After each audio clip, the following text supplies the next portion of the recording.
Oke, langsung saja kita mulai nih. Sudah 10.20 mahasiswa yang bergabung baru mungkin cuma 3 orang ya, ya sudah enggak apa-apa. Oke, langsung saja kita mulai. Sebelumnya Bismillahirrahmanirrahim. Assalamualaikum warahmatullahi wabarakatuh. Selamat siang, silakan semuanya. Waalaikumsalam warahmatullahi wabarakatuh. Ya, ya, terima kasih. Selamat siang. Selamat datang Mas Rio, Mbak Kartika, Mas Wahyu. Oke, kita ketemu lagi di pertemuan yang ke-11 ya. 11 siang hari ini kita lanjut untuk kelas digital forensik. Materi yang akan saya bawakan saat ini adalah pengenalan hardware ya, pengenalan hardware. Nah, ini seharusnya minggu ini saya ada jadwal visitasi jadi kelas offline, tapi karena suatu hal saya belum bisa offline ke kampus. Materinya akan saya bawakan hari ini. Nah, sementara untuk demo perangkatnya, insya Allah di minggu depan ya. Di minggu depan insya Allah saya coba atur ulang jadwal supaya bisa eh, hadir di kelas offline. Oke, begitu.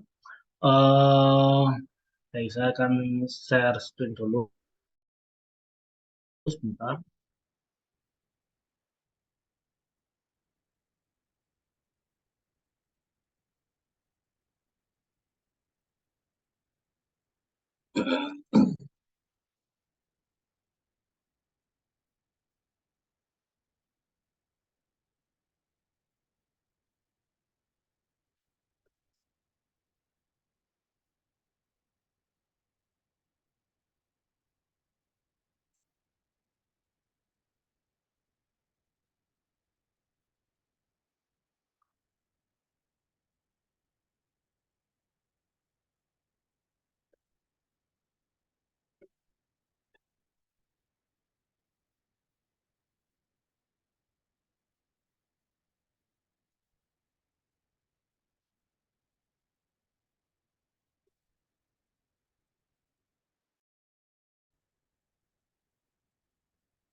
Oke ya, ini yang sudah tampil di layar kalian masing-masing ya.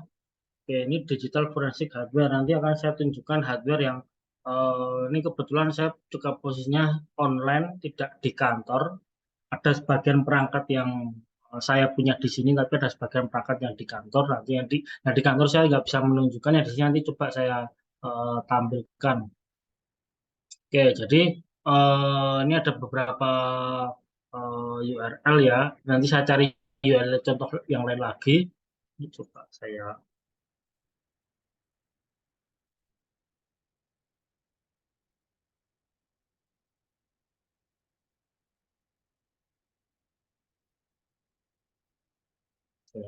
Ya, silakan di bookmark atau dicatat, bisa kalian lihat kapanpun ya, contoh-contoh digital forensik hardware. Jadi apa itu digital forensik hardware ya? Kalau kemarin di sebelum UTS ya, itu kan kita selalu berbicara bukti-bukti digital forensik. Nah, setelah kita ketemu buktinya, itu bagaimana cara kita menganalisis? Ya, selama ini yang saya berikan ilmunya melalui software, ya, melalui perangkat lunak. Contohnya ada kemarin ada Ncase, ada Autopsy, terus ada yang muncul di soal-soal UTS itu seperti HXD. Nah, itu berupa perangkat lunak software. Nah, ternyata untuk menganalisis kasus forensik itu juga dibutuhkan hardware. Jadi nanti kalau kalian lihat di YouTube dari Profesor Adam Scott Wan ini, ya, banyak sekali contohnya, contoh-contoh hardware yang terkait dengan digital forensik. Nah, pada video ini mendefinisikan forensik hardware sebagai berikut ya. Jadi perangkat hardware yang khusus digunakan dalam gathering atau pengumpulan, preservation atau analisis bukti digital. Mungkin kalau teman-teman lihat apa ya secara langsung gitu laporan di lapangan atau mungkin di TV lah ya kita sering di TV itu untuk para auditor, para forensik mungkin dari kepolisian, dari TNI itu sering mereka membawa koper ya, koper warna orange atau warna kuning. Warna-warnanya memang mencolok ya, memang dibuat mencolok itu bukan untuk menarik perhatian bukan, tapi supaya kita aware dengan perangkat-perangkat tersebut, supaya kita waspada. Nah, di dalam koper itu ya itu tadi nanti kita teman bisa melihat di videonya nanti di bawah halaman ini juga akan ada contoh-contohnya apa aja sih hardware-nya. Hardware itu digunakan oleh profesional dalam penegakan hukum dan investigasi. Forensik hardware dirancang khusus tugas yang mengandung langkah-langkah perlindungan untuk menjaga integritas data.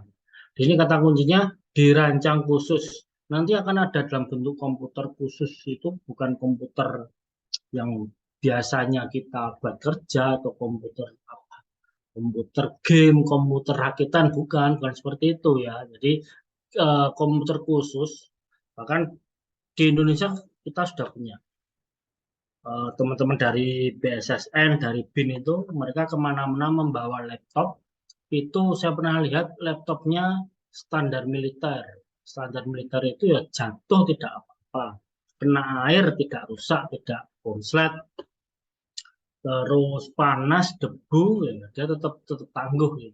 Tough dia. Jadi memang dirancang khusus untuk tugas yang mengandung langkah-langkah perlindungan untuk menjaga integritas data. Oke, secara umum ada 5 tipe hardware komputasi forensik. Ini. Yang pertama, forensik komputer. Salah satu cabang forensik yang berkaitan dengan bukti legal yang diterima pada komputer dan media penyimpanan data.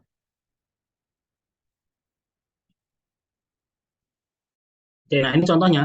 Nah, ini contoh PC-nya. Mungkin kalau teman-teman pernah ke apa punya ruang server atau ke data center gitu, mungkin pernah melihat komputer-komputer yang besar-besar ya, yang bentuknya masih ini kita menyebutnya bentuknya tower, tower. Nah, ini hampir mirip fungsinya ya, hampir mirip. Jadi di dalam PC ini isinya apa? Isinya itu software-software yang kemarin sudah saya sampaikan. Ada Adobe, saya itu bisa terinstall di sini. Formos juga bisa, HSD juga bisa diinstal di sini. Bedanya adalah komputer ini secara komputasi dia lebih tinggi kecepatannya, terus kapasitas memorinya juga lebih besar. Dan tadi komputer ini dia bisa dipindah tangankan ya, berpindah, dia bisa moving di jinjing, terus ada kopernya, komputernya juga tadi kena panas, kena hujan, dia tidak gampang rusak dan lain sebagainya. Saya contohkan, nah ini salah satu perusahaan di Bandung ya, namanya Bunga. Salah satu perusahaan di Bandung ini kalau teman-teman lihat profilnya ya, dia banyak menyediakan alat-alat security terutama di digital forensik. Bunga Solusi Informatika ini kita juga pernah berpartner ya, waktu itu pelatihan ya, pelatihan gambarnya nah, ini komputer forensik untuk merek banyak sih, tapi beberapa yang sudah terkenal seperti Digital Intelligence, terus ada Mobile Edit. Nanti yang alat yang saya tampilkan besok saya demokan ada juga di sini. Telkomsoft kalau yang di bawah ini software. Kita ngomong yang hardware dulu. Oke. Nah, kategori komputer forensik teman-teman bisa melihat di videonya di YouTube ya. Fungsi-fungsi PC ini seperti apa? Tadi sudah saya jelaskan sedikit ya. Capture bit for capturing data and analyze data specific device. Jadi ada hard disk, ada cellphone, ada cellphone itu HP, handphone, terus flash drive, flash disk itu bisa kita analisis dengan perangkat-perangkat berbentuk khusus ya, khusus untuk menangani kasus-kasus digital forensik. Yang kedua adalah red blocking device, perangkat yang didesain untuk memperoleh informasi dari sebuah drive tanpa menciptakan indikasi sengaja melakukan perusakan terhadap drive tersebut. Nah, ini yang saya bilang kalau pernah lihat di lapangan atau di TV bahwa koper kuning dan sebagainya. Nah, ini contohnya seperti ini ya. Right blocking device, coba ada gambar yang lebih jelas.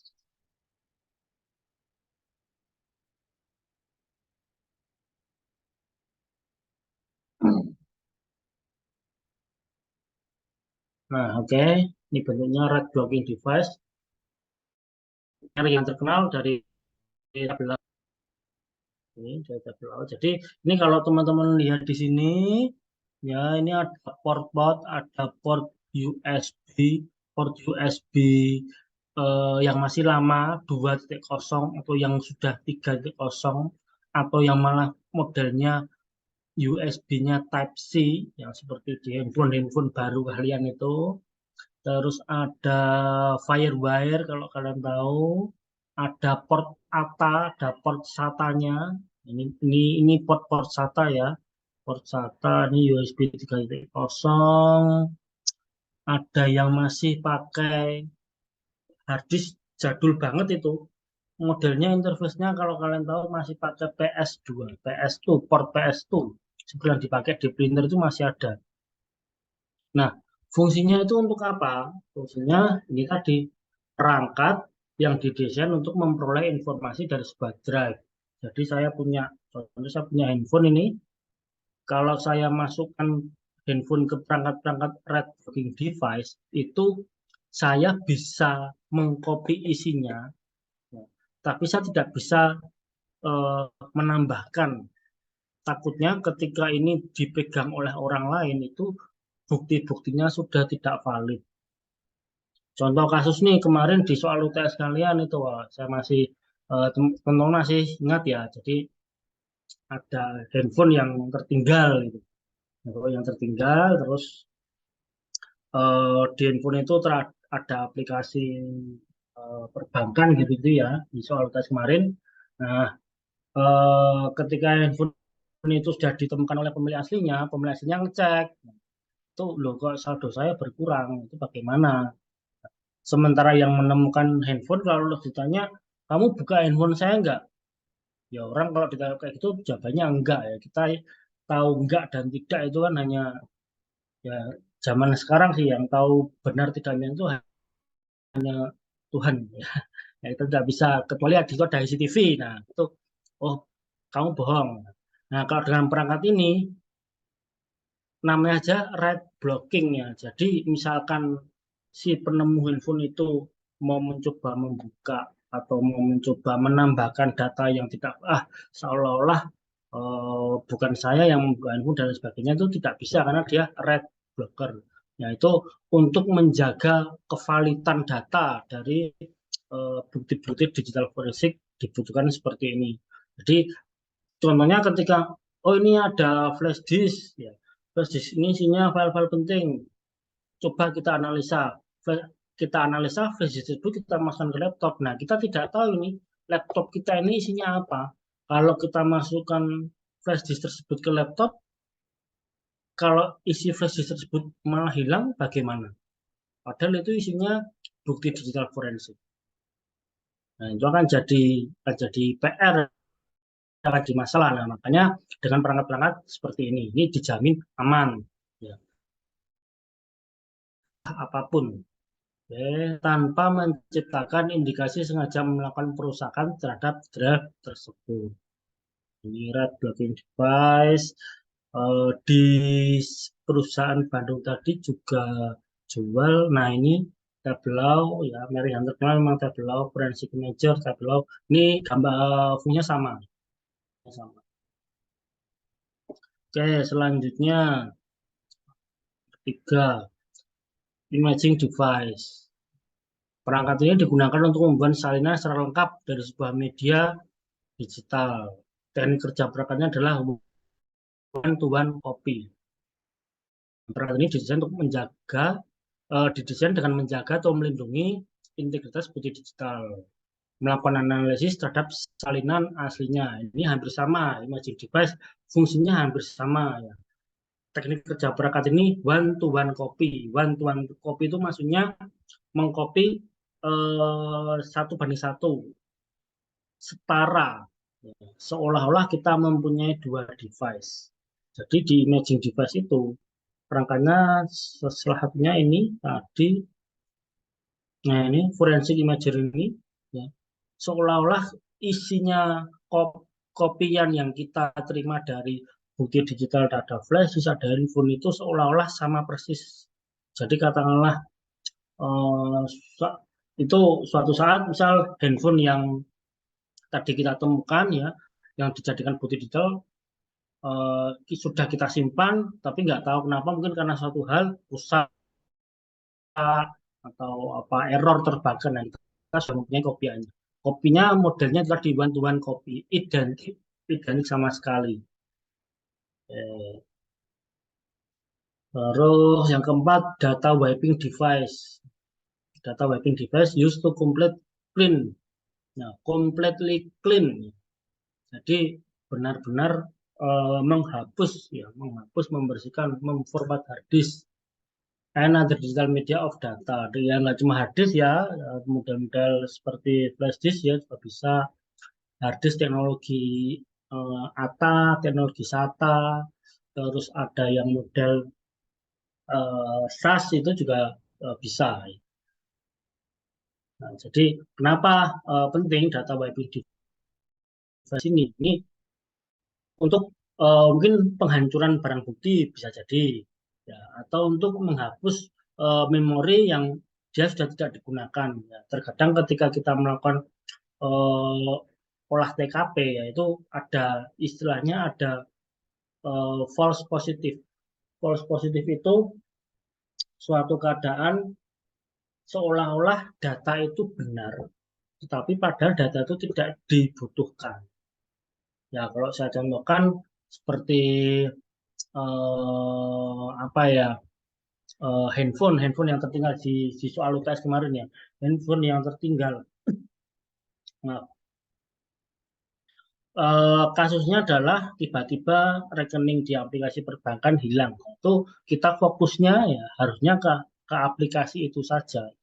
Ke aplikasi, mungkin di handphone itu terinstall aplikasi apa TikTok atau aplikasi game dan sebagainya, itu mungkin yang tidak berhubungan dengan masalahnya, yaitu bisa kita abaikan, karena kalau kita tidak bisa memilah mana yang false positif atau yang false negatif, nah itu proses akuisisi digital forensik akan semakin lama, seperti itu. Nah, when imaging a piece of evidence media, you need to make sure where you are copying the data to is free from any contaminating data. Ketika kita mengcopy suatu data, harus dipastikan ini ya, dipastikan free ya, bebas dari data yang terkontaminasi. Dia di sini bilangnya from any contaminating data, data yang terkontaminasi. Data yang terkontaminasi itu tadi ya, false positif, seolah-olah itu data penting, padahal itu tidak. Kalau kita hanya akan menganalisis rekening di aplikasi perbankan, ya kita nggak usah ngurusi di HP itu, mungkin ada gamenya ya, ada aplikasi TikTok lah, kita ya nggak usah ngurusi hal seperti itu ya, kita fokus saja ke mana titik permasalahannya. Oke, yang kelima, encryption hardware. Perangkat ini didesain untuk melakukan enkripsi maupun deskripsi ya, encrypt dan decrypt terhadap suatu device. Secara otomatis melindungi data sensitif dengan pengkodean berupa password atau key kunci. Nah, bentuknya seperti ini.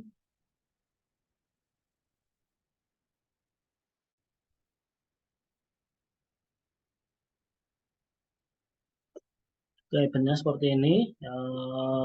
Encryption deskripsi. Ya. Adapun aktivitas forensik komputer biasanya dilakukan dalam dua konteks utama. Ya. Yang pertama adalah konteks terkait dengan pengumpulan dan penyimpanan, berisi seluruh rekaman detail mengenai aktivitas rutin yang dilaksanakan oleh organisasi atau perusahaan tertentu. Dan yang kedua adalah pengumpulan data yang ditujukan khusus dalam konteks suatu tindakan kejahatan berbasis teknologi. Nah, di sini ada tiga fokus datanya. Yang pertama aktif data, terus archival data, ya, data-data yang terarsip, sama latent data. Latent data ini yang sifatnya khusus, contoh telah dihapus, ditimpa data lain, kerap, dan lain sebagainya. Ya, jadi kenapa alat ini penting ya? Jelas penting ya ketika kita sudah mempunyai data digital ya supaya itu tidak rusak atau mungkin katakanlah mungkin ada orang lain yang berusaha mencuri data kita. Nah, ini kalau tanpa adanya proses enkripsi dan deskripsi, nah itu akan sangat susah.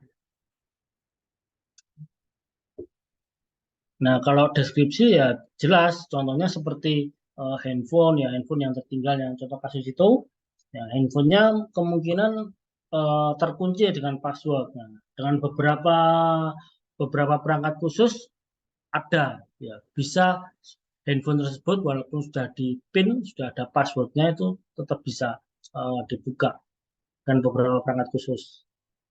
Oke, saya akan contohkan, saya stop share dulu.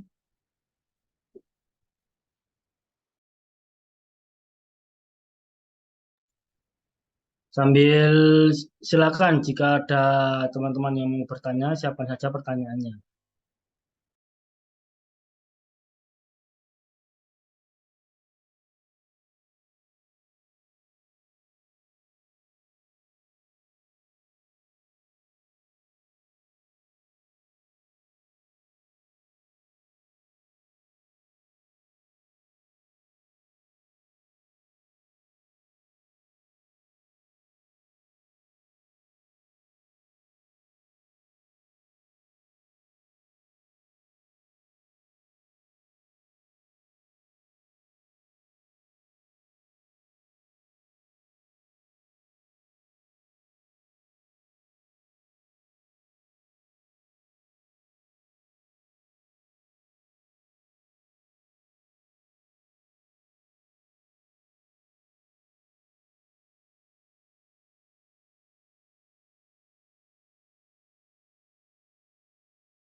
Oke, saya lanjutkan.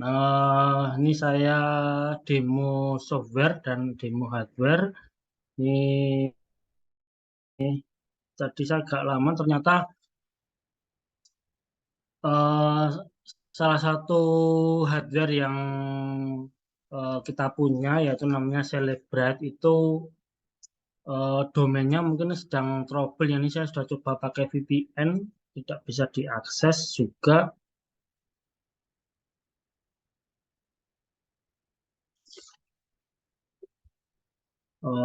Saya terpaksa ganti pakai Mobile Edit dulu.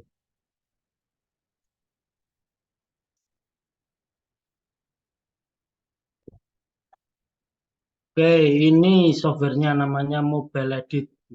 Mobile Edit Forensic Express. Nah, dia bisa advance phone forensic tool, logical and physical API.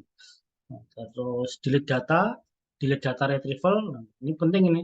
Delete data retrieval itu kita bisa mengambil data kembali yang sudah pernah dihapus. Nah, jadi buat teman-teman yang masih berpikir kalau simpan gambar di handphone, saya delete gitu. Terus nggak bisa di recovery, nah jangan salah, banyak softwarenya. Oke, ini masih yang Mobile Edit yang versi lama ya. Versi lama ini masih di 2021. Terus password and pin breaker. Nah, tadi saya sampaikan, ya, jadi enkripsi dan dekripsi.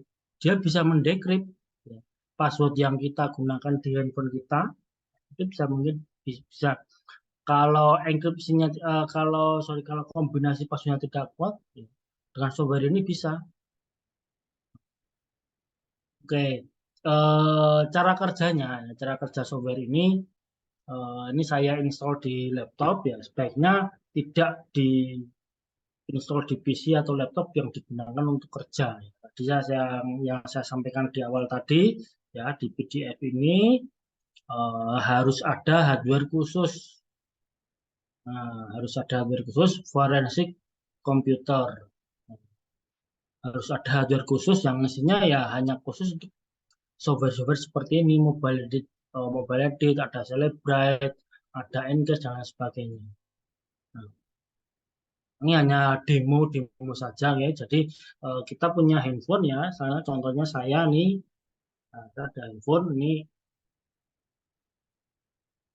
handphone yang gambarnya buah ya, yang versi lama ya, iPhone 7 Pro. Oke. Nah, jadi seolah-olah ini yang saya temukan sebagai bukti digital forensik. Oke. Ada passwordnya, contohnya seperti ini. Nah,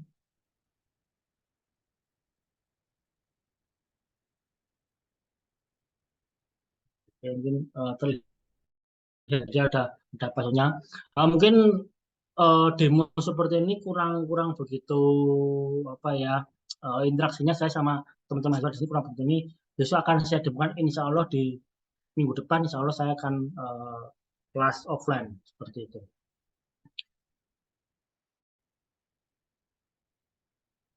Nah, sudah ada PIN, sudah ada password. Nah, dengan beberapa software dan beberapa hardware digital forensik bisa. Kalau orang yang nakal, attacker punya software ini berbahaya karena bisa menjebol PIN-nya saya ini bisa. Tapi kita berbicaranya sebagai seorang auditor forensik ya. Penting ya, karena kan handphone, oke, kalau di situ ada pelakunya ya tinggal kita tanya, ini passwordnya apa? Kalau nggak ngaku, nah ya namanya detektif atau aparat itu kan punya cara supaya orangnya ngomong ya. Entah di, dipukuli atau disita dan sebagainya, itu kita tidak sampai ke sana. Artinya itu kalau ada pelakunya yang punya handphone ini gampang. Kalau nggak ada, ini ditemukan di salah satu kamar yang sebagai korban pembunuhan gitu lah. Tinggal korbannya aja, korbannya sudah meninggal hanya ada handphone. Nah, ini gimana caranya? Kita nggak tahu passwordnya. Nah, terus dari handphone ini kita hubungkan dengan kabel data, tergantung jenis handphonenya. Saya punya kumpulan, saya punya kumpulan kabel data dari bermacam-macam merek handphone. Semoga dari layar kalian jelas.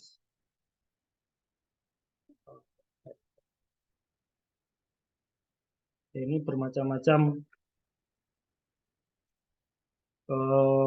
dari handphone tahun yang mungkin teman-teman masih SD mungkin ya, belum pegang handphone sampai zaman sekarang. Nah, ini banyak sekali. Oke, ambil contoh ini port apa ini? Ini T41. T41 ini punya Celebrite. Dia portnya seperti port printer LP2. Ujungnya seperti LP punya printer, ujung B-nya seperti punyanya Firewire, port Firewire.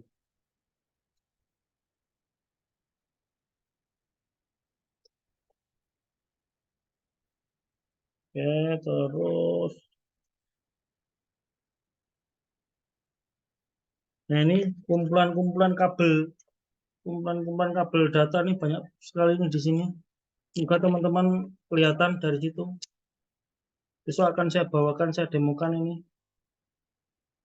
Ini, nah ini kalian sering lihat ya, ini USB tipe 2.0. Ujungnya, ini saya kurang tahu ini ujungnya. Seperti Firewire tapi juga bukan. Terus yang Type-C mana ya Type-C? Oh ini yang modelnya ujungnya seperti RJ45.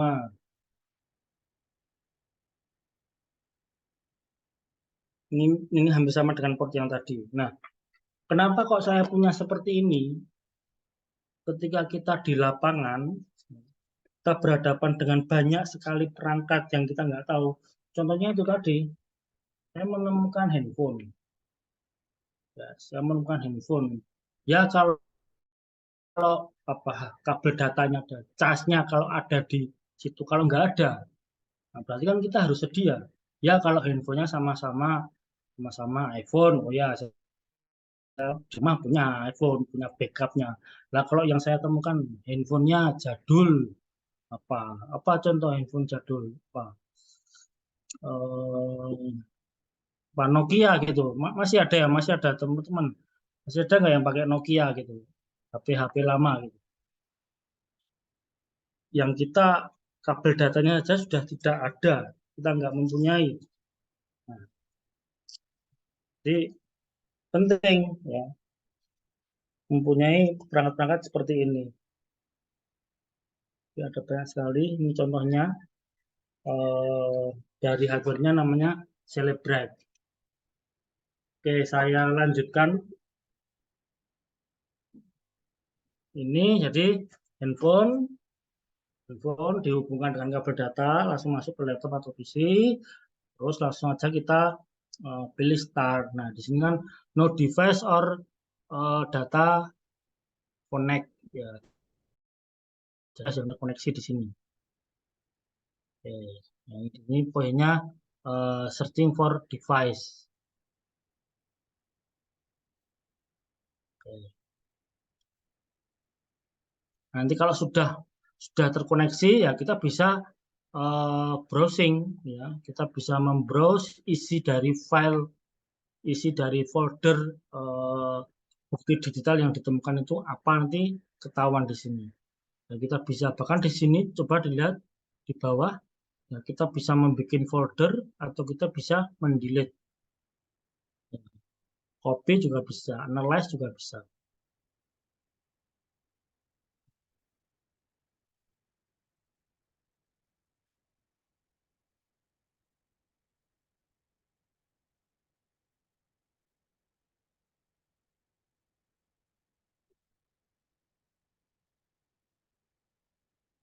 Nah, di sini nanti bisa kita eh, isi ya namanya, investigatornya dan lain sebagainya. Terus eh,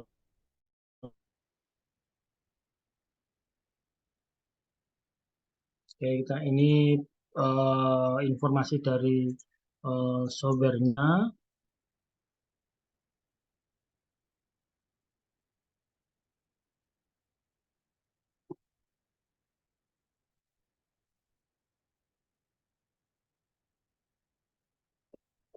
Di bagian eh, di bagian headphone, kita bisa get physical dump from MTK. MTK ini chipsetnya MediaTek kalau teman-teman mengetahui ya. Ada biasanya kan kalau handphone banyak kalau chipsetnya pakai Qualcomm, Snapdragon, terus apa Helio atau Helios, ada MediaTek. Nah ini biasanya biasanya yang dengan chipset itu handphone dari Xiaomi, terus dari Oppo itu banyak yang pakai dan MediaTek. Walaupun dari merek lain juga ada, dari Samsung juga banyak yang pakai MediaTek. Terus get physical dump from LG, nah, banyak sekali. Acquire Huawei backup, flash phone dan lain sebagainya.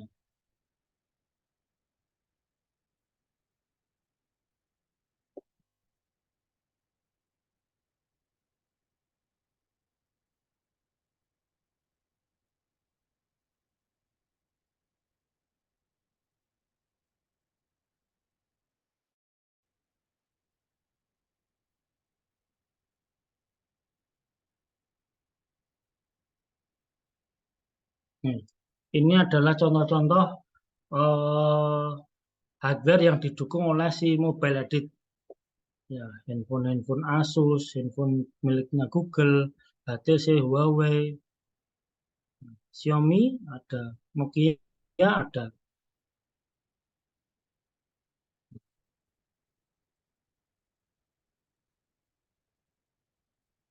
eh,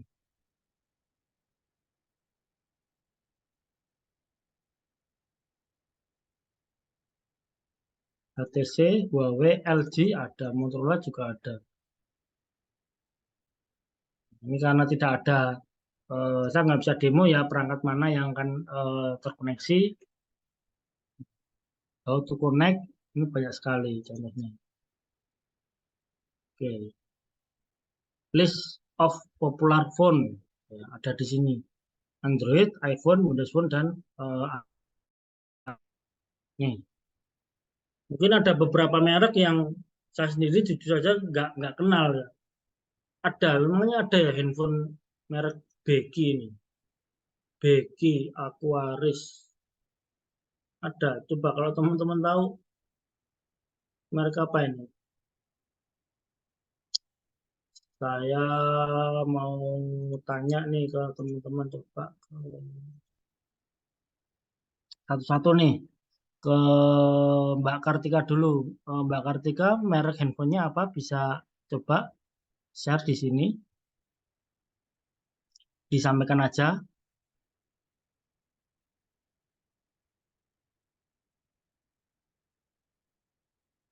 Siapa tahu sudah ada database-nya atau punyanya Mas Rio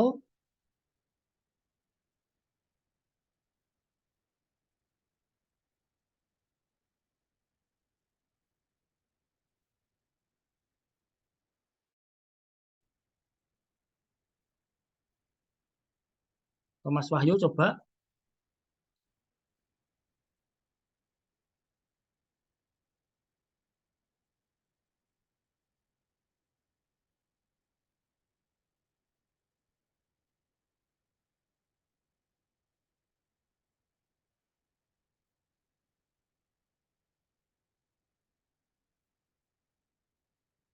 Oke, ini contohnya kalau punya saya ya, yang mempunyai dari merek Apple ya, iPhone, iPhone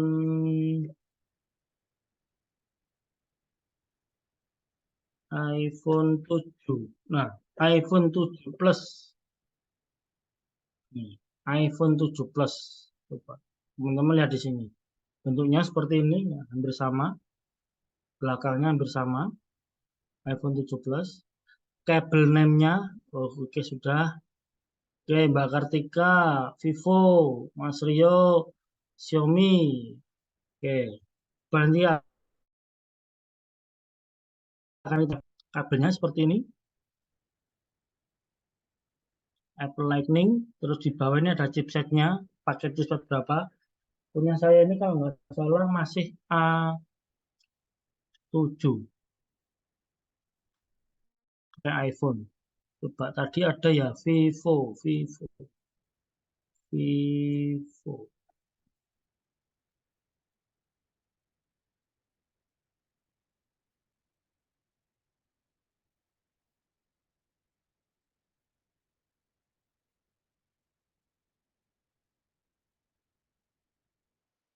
Oke,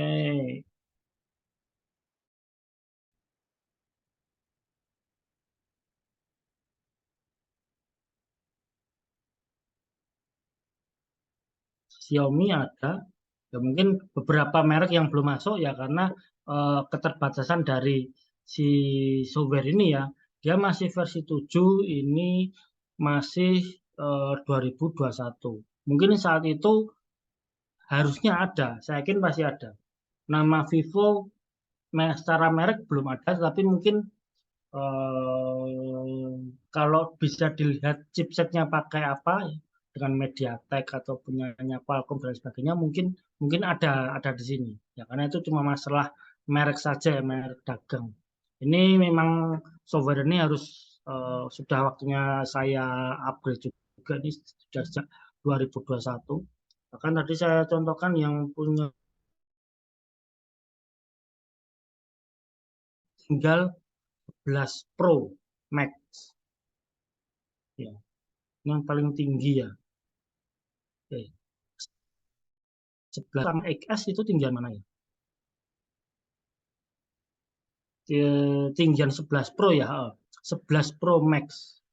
Ini yang paling tinggi sekarang di software ini. Padahal seperti kita tahu, ya, iPhone itu udah sampai berapa? 15. iPhone 14 atau iPhone 15 saat ini. Artinya apa? Ini sebagai contoh saja nih, contohnya nih, kalau bukti digital suatu kejahatan yang tertinggal iPhone 11 Pro Max, coba kita bisa ngapain saja. Nih, kita bisa ngapain saja nih.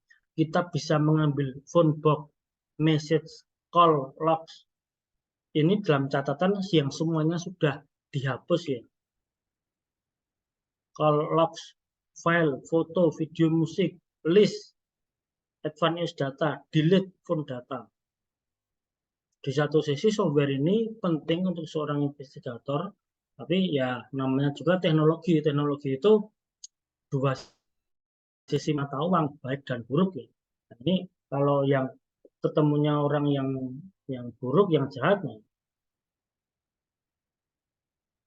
histori-histori kita, rahasia-rahasia kita di tangan mereka bisa mereka ambil.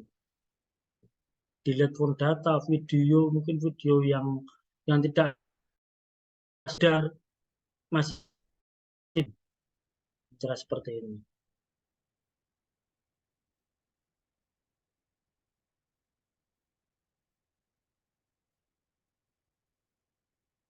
Nih, saya contohkan tadi berapa saya punya banyak kabel-kabel itu. Nah, ini handphone ini ada itu saya masih SMP SMA 2001, saya masih ingat banget ini. 2026 10 nih handphone. Saya nggak tahu nih teman-teman sudah lahir atau ya SD mungkin ya.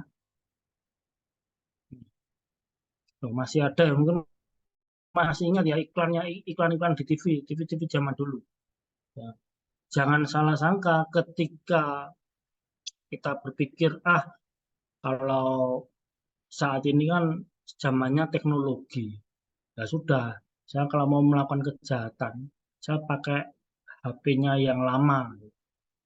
Jangan salah, HP lama itu bukan berarti tidak bisa dipakai, tidak bisa diambil datanya. Ya walaupun supportnya memang tidak banyak. Contohnya di sini, ini di support data ini tidak bisa. Saya ingat tadi kalau di iPhone bisa delete datanya. Di Nokia ini dia tidak bisa. Di Nokia 2680 ini dia tidak bisa delete data. Tapi dia masih bisa mengambil phone box, SIM, mengambil last call tidak bisa. Ya, tapi kita belum tahu kalau ini sudah saya upgrade sudah tiga, mungkin saja bisa. Terus ini kabelnya, kabel name-nya seperti ini, kabel name seperti ini. Ya. Ini kan tidak semua orang punya ya. Ini handphone tahun berapa, ini kabel datanya juga tahun berapa. Nah, kabel-kabel yang tadi saya tunjukkan ya, kabel-kabel dengan bentuk-bentuk seperti ini, yang port yang aneh-aneh tadi, ini penting, penting. Kalau di TKP kita menemukan handphone sekaligus kabelnya, nggak masalah. Tapi kalau hanya handphonenya saja, nah kita nggak bisa mengakuisisi. Nokia ini Nokia yang lama, Nokia lama-lama. Kalau di daerah saya, di kampung saya gitu, ya Nokia Nokia ini tahan banting ya. Dulu saya masih ingat kalau orang marah itu istilahnya dulu apa dilempar sandal atau dilempar apa ya kalau orang-orang tua dulu itu dilempar HP. Saking HP-nya keras itu dilempar HP. HP-nya tidak rusak, orangnya sakit.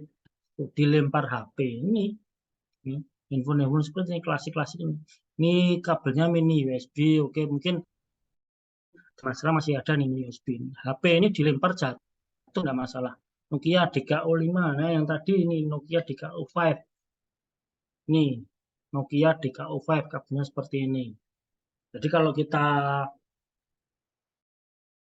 kan ini seolah-olah Nokia-nya masuk. Ini kabelnya yang sisi ini saya nyebutnya sisi A, sisi B ya. Yang sisi B-nya masuk ke laptop kita. Seperti itu.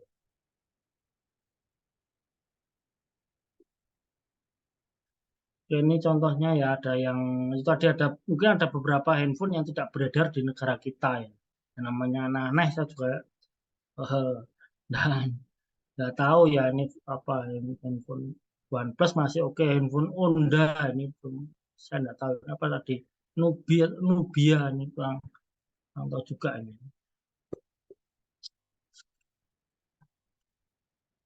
Oke, yang terakhir, nah ini salah satu perangkat yang akan saya bawa besok. Semoga kelihatan dari layarnya kalian. Celebrate. Ini Celebrate. Bentuknya handheld. Handheld itu genggam. Komputer komputer genggam kan ada komputer jinjing laptop ini komputer genggam karena memang bisa kita genggam. Ya fungsinya ini ya sama sebetulnya.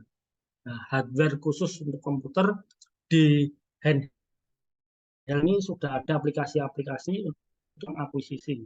Ya, tadi ya contohkan softwarenya terinstall di laptop. Nah, kalau seorang investigator ya laptop laptop yang saya pakai buat ngajar ini ya laptop-laptop kerja dia nggak tangguh, tapi berbeda dengan ini Mas.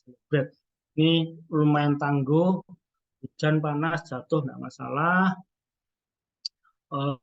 Cara fungsinya ya hampir sama. Ya.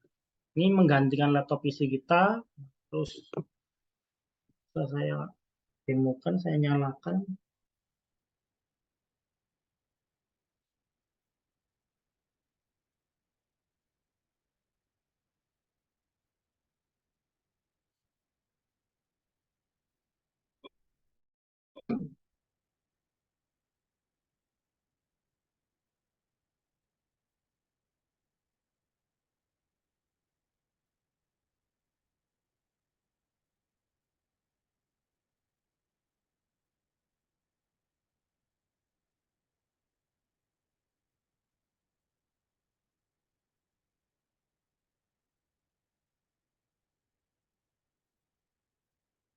Di kanan kirinya juga sudah dilengkapi dengan beberapa port.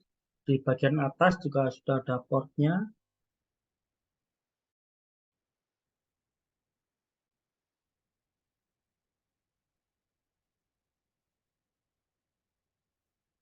Ini port untuk VGA untuk akuisisi. Terus di sini port untuk flash USB.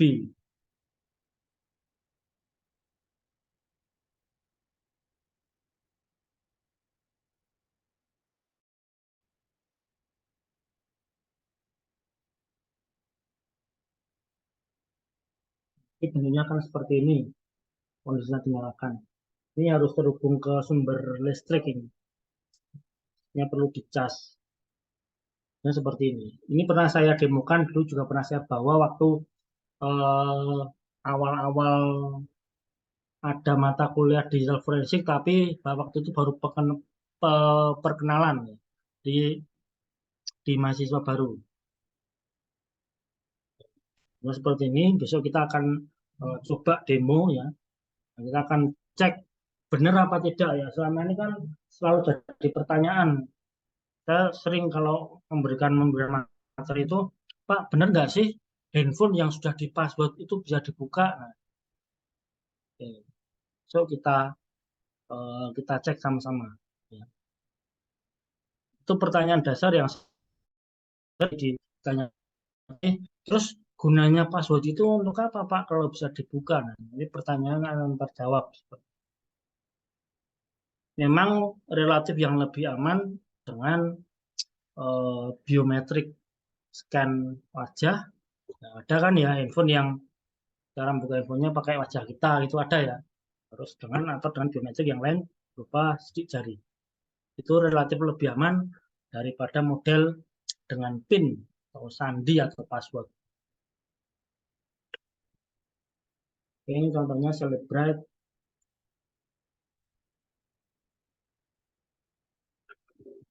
Sampai sini ada yang mau ditanyakan? Silakan.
Oke, kalau tidak ada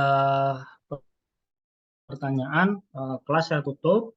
Dan nanti akan ada tugas ya di sebelah akan ada tugas. Nanti tugas akan saya berikan di grup WA. Ya. Saya belum bisa menggunakan lagi untuk e-learningnya. Saya sudah kontak ke tim admisi, tapi saya belum bisa mengupdate lagi. Sementara nanti tugas ada di WA. Tolong dikerjakan dan dikumpulkan minggu depan di pertemuan ke-12. Oke, saya rasa cukup eh, kuliah pada siang hari ini. Sekali lagi terima kasih atas datangan rekan-rekan semuanya. Kuliah saya tutup. Wassalamualaikum warahmatullahi wabarakatuh. Waalaikumsalam warahmatullahi wabarakatuh. Terima kasih, Pak.